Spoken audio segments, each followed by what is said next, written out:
You ever get that feeling like you really want to understand some big idea? Like you want to get to the heart of it without having to spend hours reading and researching. Yeah, definitely. That's what we try to do here. Take a ton of info and kind of distill it down to those really key insights. It'll give you a shortcut to really being in the know. Today, we're diving into philosophy. Ah, exciting. Yeah, it's that big one, right? That fundamental human attempt to understand, like, everything. Our existence, how we know, what we value, the nature of reality, all the big questions. I And our guide for this exploration is the, well, frankly, extraordinary Edith Stein. So Edith Stein's life story is just a remarkable example of someone who deeply engaged with these huge questions. She was a phenomenologist, which means she studied how things appear to our consciousness. She worked closely with Edmund Husserl, one of the founders of phenomenology. Wow. And then later she became a Christian metaphysician. So she was really trying to bridge these different ways of understanding the world. And on top of that, she was a Jewish woman who converted to Catholicism. That's a journey. Yeah. And became a Carmelite nun and eventually was canonized as Saint Teresa Benedicta of the Cross. Oh, wow. And tragically, she died in Auschwitz. Yeah. Powerful story. Yeah, truly. And beyond this really incredible personal journey, Stein was a powerful philosophical voice. She was grappling with really intricate things like how we understand each other, empathy, the nature of being, and even contributing significant ideas to political and feminist thought. It's kind of mind-blowing when you think about the breadth of her work. I mean, Yeah. we're talking about empathy, emotions, what it even means to be a person, plus her analysis of the state, her perspective on women and their education. There's a lot to unpack here. There is. So our mission today is to try to pull out those most insightful, I don't know, philosophical nuggets from Stein's work. Like give our listeners those aha moments, the ones that can really enrich how they see the world Yeah, exactly. without, getting too bogged down in super academic jargon. Right. Make it accessible. Yeah. So let's start with her early work in phenomenology, and specifically some of her compelling ideas about the philosophy of mind and psychology. All right. So in her book, Beitrag zur Philosophie des Psychischen, Stein really digs into the nature of the human person. Where do we fit within the natural world, within the spiritual world? Those big questions. Yeah. And what's really insightful is how she sees the spiritual world as deeply intertwined with our social and communal lives. And one of the key concepts that emerges here is this idea of psychic causality. Psychic causality. Okay, that sounds complex. It is, yeah. But at its core, it's basically her attempt to move beyond those old debates, like are our actions totally determined or are we completely free, those black and white views. She wants to find that middle ground between reducing our mental lives to just the physical stuff happening in our brains, and on the other hand, thinking that our minds are totally separate and independent of our bodies. Got it. So trying to bridge that gap. Exactly. She's proposing that our mental states, they aren't just puppets of our physical being, but they actually have real power to cause things to happen, within our experience. Okay, interesting. So how does that actually play out in our everyday conscious experience? Well, for Stein, every moment of experience isn't preordained. She describes our experience as flowing in a stream of consciousness, a continuous flow that's unified by our I, our sense of self. And the key point is that she's rejecting the idea that there's some specific fixed cause out there determining exactly what we'll experience next. Okay, it's not like dominoes, one thought knocking down the next in a predictable way. Yeah. But then where does causality come in? She does talk about this psychic causality. Right. And that's where her concepts of life feelings, Lebensgefühle in German, and life power, Lebenskraft, become important. So think about life feelings as your overall state of being. Like, are you feeling energized, tired, anxious, joyful? Gotcha. These states, Stein argues, they have a real effect on how we experience things. Like, if you're completely exhausted, colors might seem less vibrant.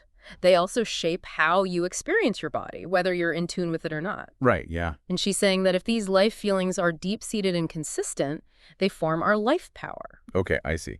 So it's like when I'm in a bad mood, everything just kind of bugs me more. That underlying feeling, that life feeling, is affecting how I experience even neutral things. But then how does experiential causality or Leibniz-Causality fit into this? So that's a really crucial distinction. Stein contrasts this with what she calls mechanical causality. Think billiard balls. One has another, and there's a clear cause and effect, often with something in between, right? A mediating factor. Yeah, like a chain reaction. But experiential causality is more direct and intermingled. She's saying the life feeling, that initial event, and the unfolding course of your experience, the outcome, they work together to create change. There's no separate cause in between them. They're intimately linked. Hmm, I see. So, for example, if you're feeling overwhelmed, that's your life feeling, and you start to experience all your tasks as insurmountable, that's your experience unfolding. They're both contributing to this overall feeling of pressure. Right, yeah. But there's not necessarily some other separate thing out there causing you to feel that way. Okay, that makes a lot of sense.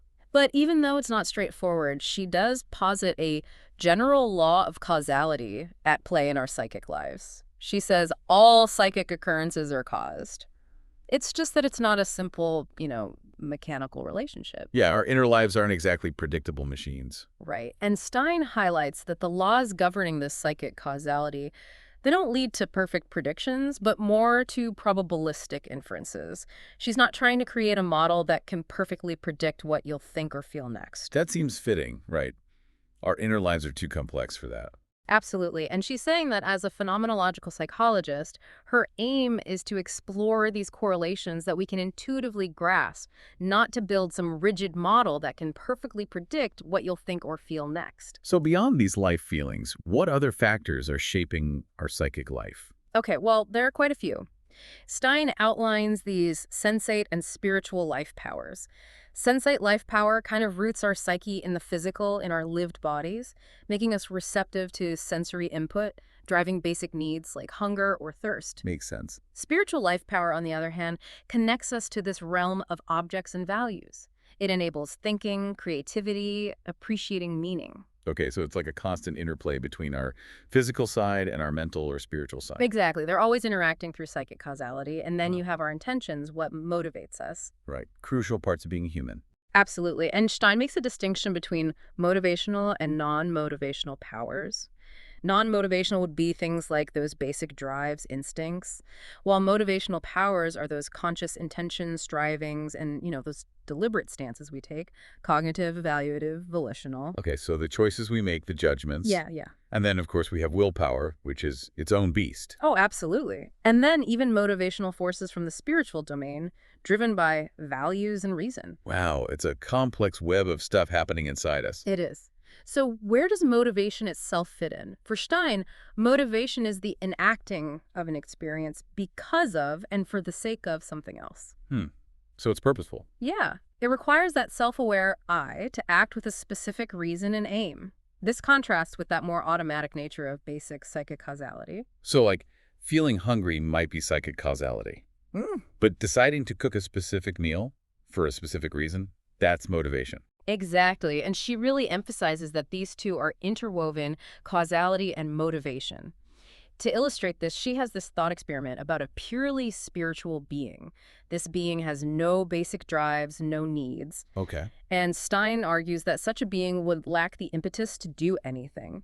It highlights that motivation on its own isn't enough.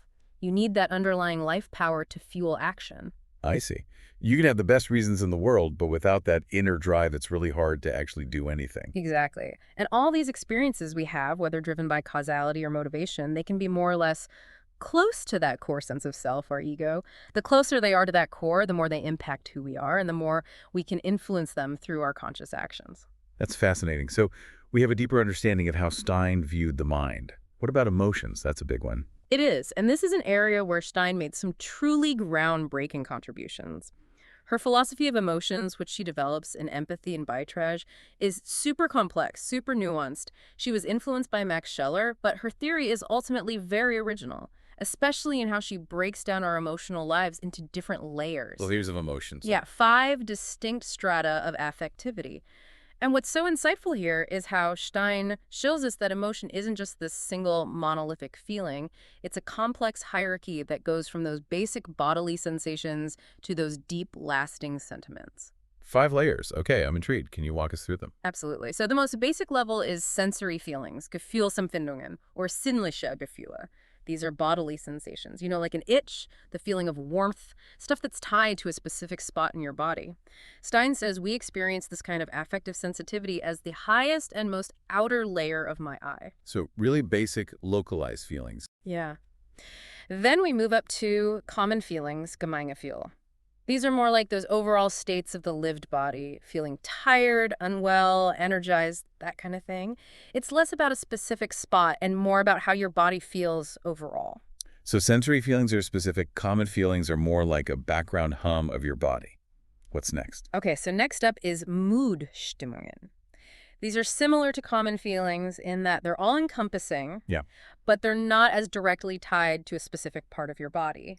And importantly, moods are intentional. They have an objective correlate. Like, if you're in a cheerful mood, everything might seem rosy. Like rose-colored glasses for your whole world. Exactly. And moods can interact with those common feelings and even those more defined emotions. Okay, I see. So it's like this extra layer on top of everything. Yeah. And then we finally get to emotions proper geistig Gefühl. And these are intentional. They're always feelings of something, as Stein puts it. So you're angry at someone or you're happy about something. They're grounded in our thoughts and perceptions. But she argues that in their pure essence, they're not body-bound, even though we definitely experience them physically. Interesting. So they're about something, but not just reducible to our bodies. Right. And she identifies 4 main dimensions to emotions: depth, reach, duration, and intensity. That's helpful. And she argues that emotions can be rationally appropriate based on their being anchored in the I and the connections between our values and our deepest personal layers.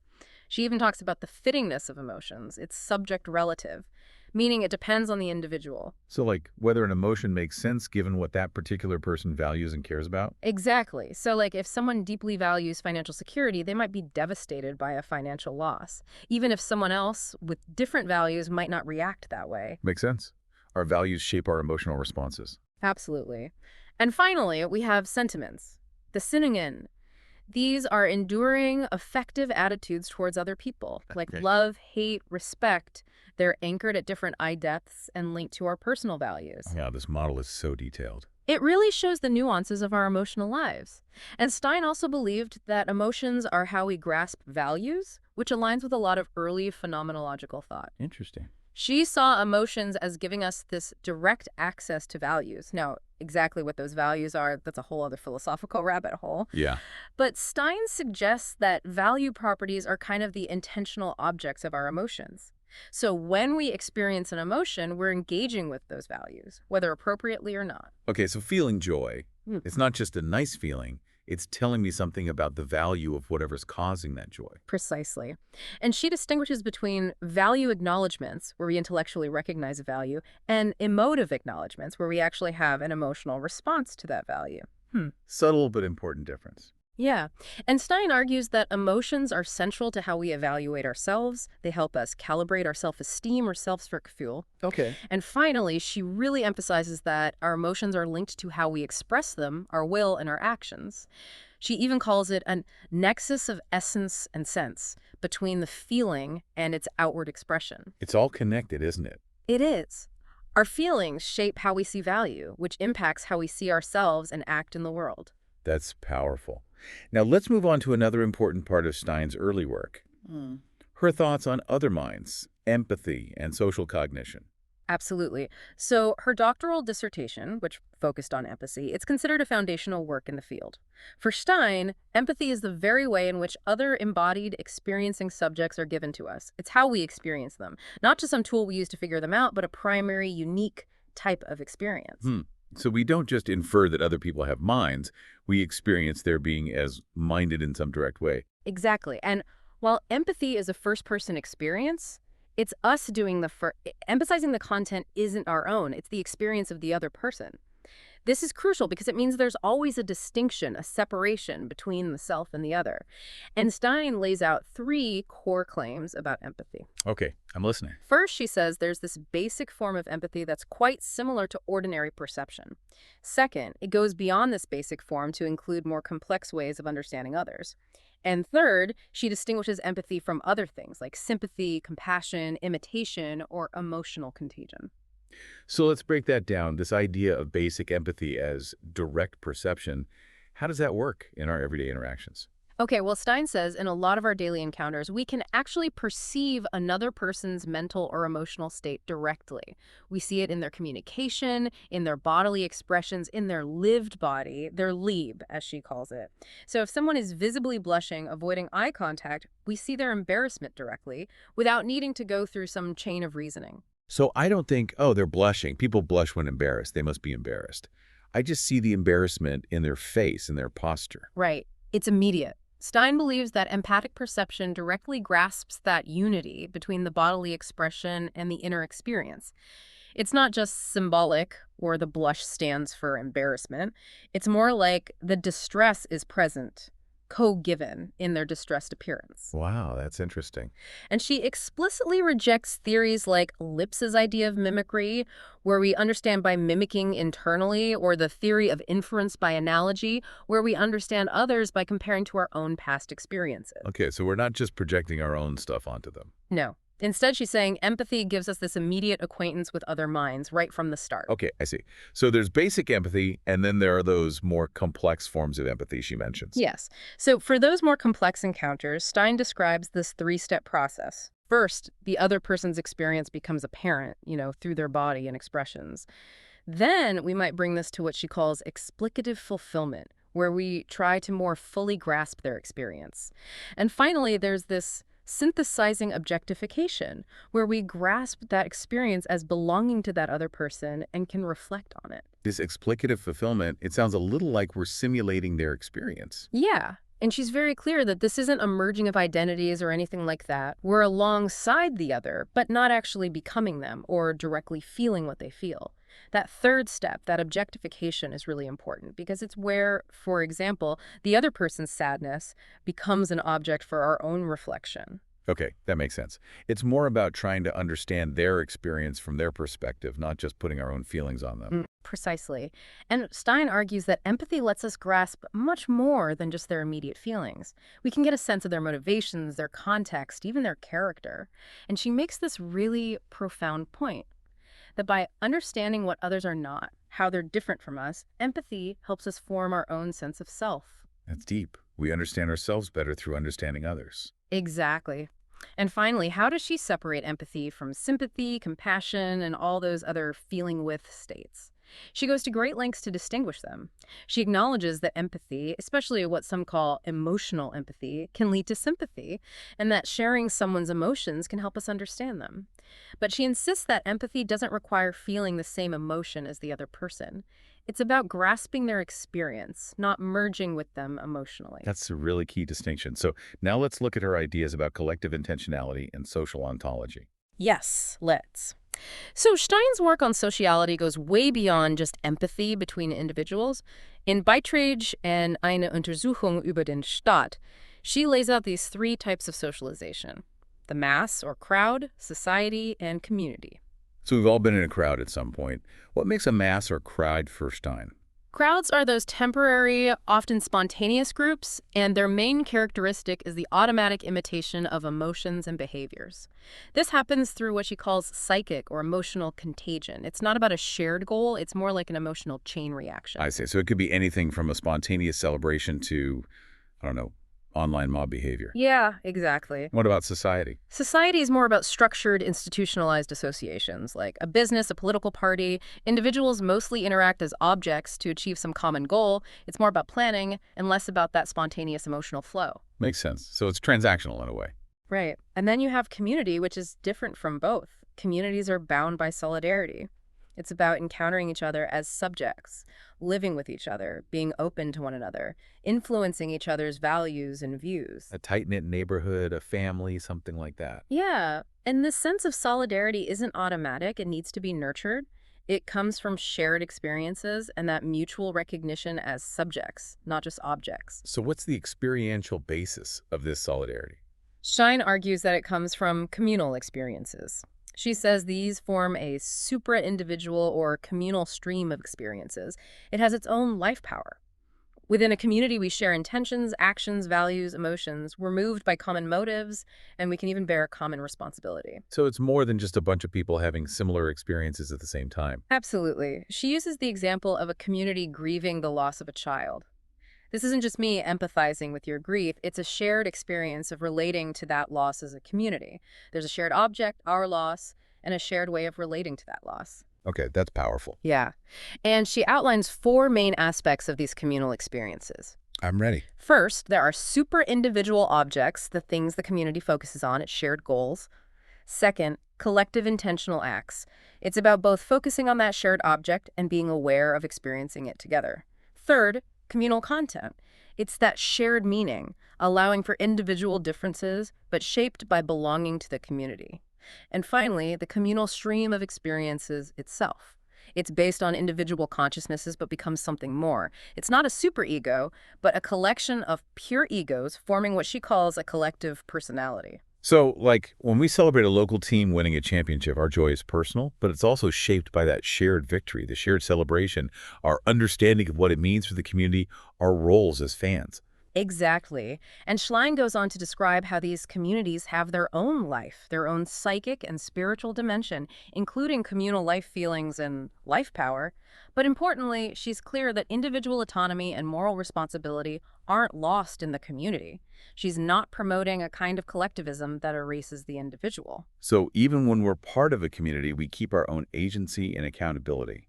That's an Mhm. important distinction. Now, let's shift gears and dive into Stein's later work on phenomenological ontology and philosophical anthropology.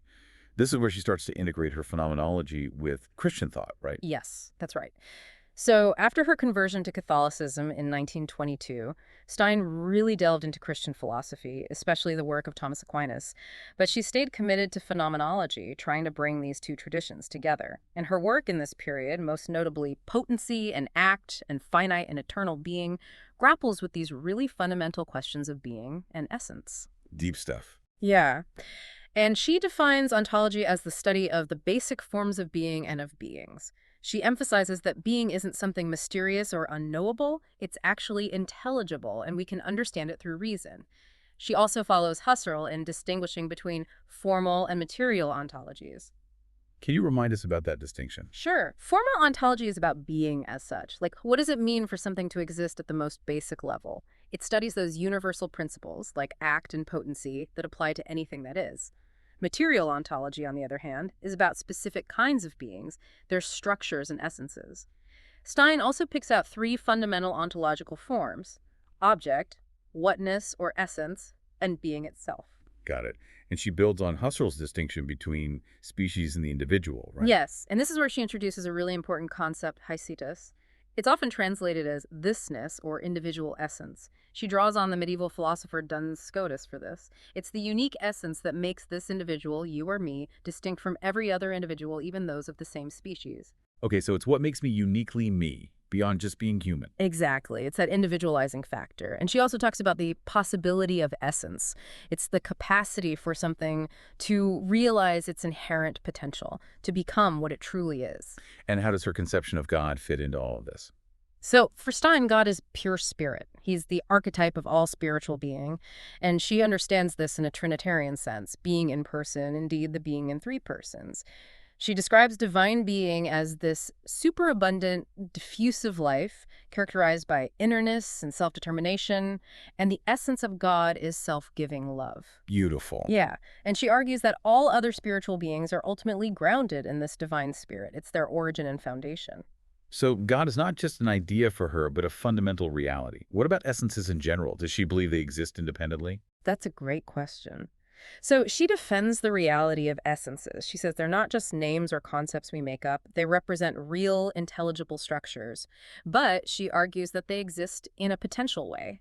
Actuality, real existence that belongs to the individual. She uses the example of joy. There's no joy in general out there in the world. But joy has this essentiality that defines what it is. I see. So the essence of a chair is what makes it a chair. But the essentiality of chairness is that abstract idea that exists even if there are no actual chairs around.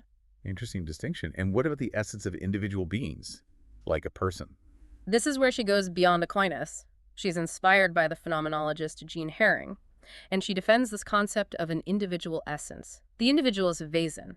This is the unique essence of each individual which unfolds or blooms. She uses the term Entfaltung throughout their life. It unfolds from their deepest core, the kern. I like this idea of an essence unfolding. Yeah, it's dynamic. And she uses the example of Socrates. She says, being Socrates is a unique essence, different from the general being human, and even different from being the Platonic Socrates, the version of Socrates we find in Plato's writings. This unfolding is an active process, not just passive development. Okay, that makes sense. And she also distinguishes between species, those permanent categories, and types, which are more variable within a species. So we all share the essence of human being, but we have individual essences that make us unique. And what about the subject, the I? How does that fit into her framework? So the subject, for Stein, is the bearer of spiritual life. And the defining characteristic of the subject is intentionality, that directedness of consciousness towards something. She describes this as being illumined and being open. This openness is crucial. It's our capacity to engage with what's other than ourselves, to be in relationship. And she sees openness as the highest form of spiritual life. Yeah.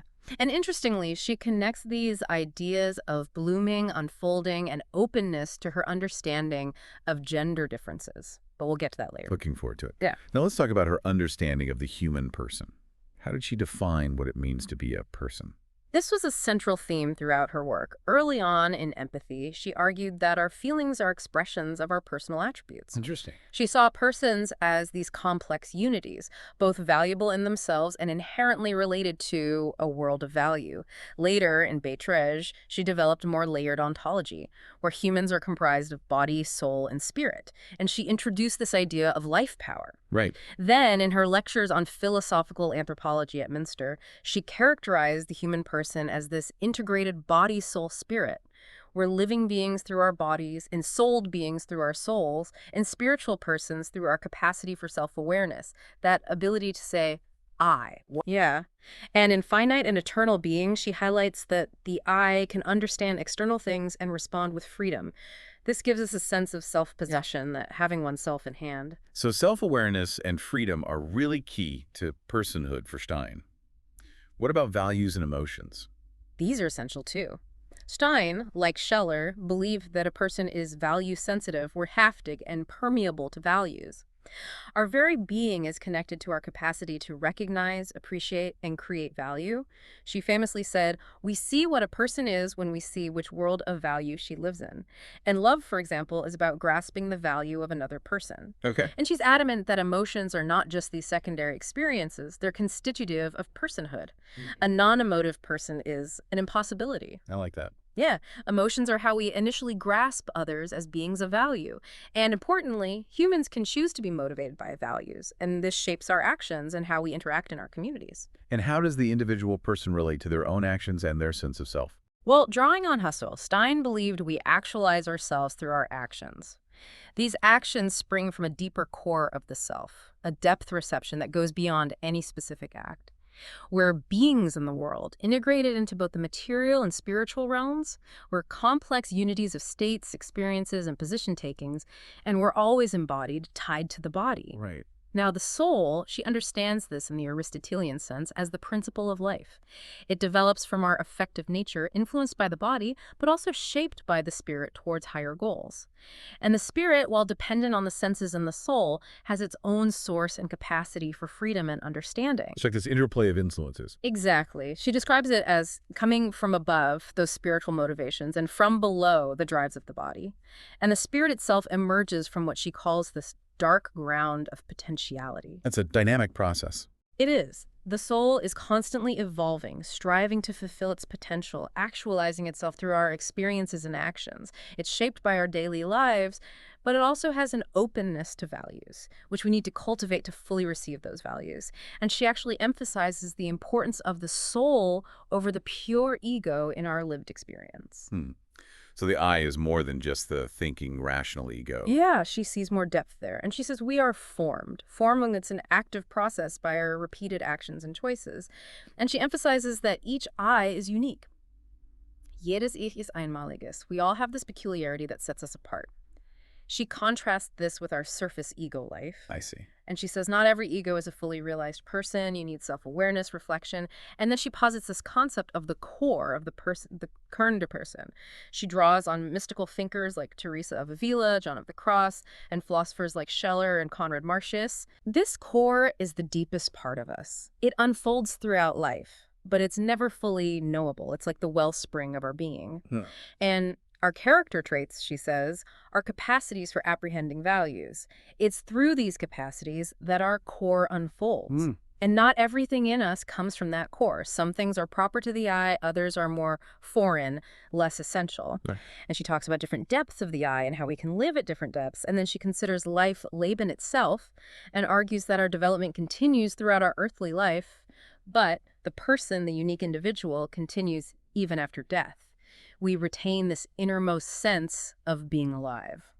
That's a powerful thought. So it's a really intricate picture of the human person. Mhm. Now let's turn to her political and feminist thought. She was a committed feminist, right? I was, absolutely. From a young age, she was very aware of the changes happening regarding women's roles and rights. Mm-hmm.